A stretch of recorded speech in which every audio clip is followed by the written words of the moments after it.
Hi అండి, అందరికీ ఎలా ఉన్నారు? బాగున్నారా? నేను ఈరోజు ఎగ్ పుదీనా కర్రీ చేస్తున్నాను.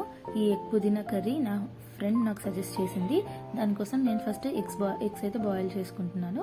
ఆ తర్వాత ఒక కడాయి తీసుకొని మీడియం సైజ్గా కట్ చేసుకున్న ఆనియన్స్ వేసుకొని అందులో కొద్దిగా కలర్ మారిన తర్వాత ఎండుమిర్చి వేసుకున్నాను.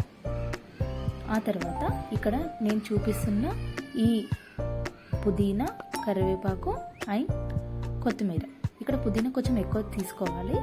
ఇవన్నీ కూడా వేసి బాగా మిక్స్ చేసుకోవాలి, కాసేపు మగ్గనివ్వాలి.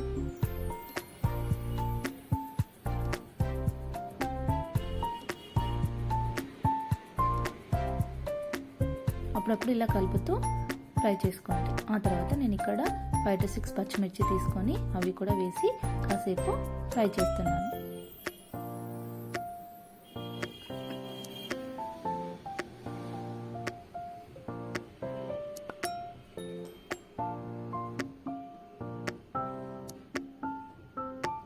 ఇప్పుడు కలర్ మారిన తర్వాత అవి తీసుకొని మిక్సీ పట్టేసుకోవాలి. ఇప్పుడు ఒక బౌల్ తీసుకొని అందులో మనం కాజు వేసుకొని కాసేపు నానబెట్టేసుకోవాలి వాటర్ వేసి. ఇప్పుడు అదే కడాయిలో కొద్దిగా ఆయిల్ వేసేసుకొని మనం ఏదైతే మిక్సీ పట్టుకున్నామో ఆ పేస్ట్ అయితే వేసుకోవాలి. ఇది వేగాల్సిన అవసరం లేదు. ఇప్పుడు మనం స్పైసెస్ అయితే యాడ్ చేసుకుందాం. ఇందులో నేను 1/2 టేబుల్ స్పూన్ పసుపు, 1 table spoon salt, 1/2 table spoon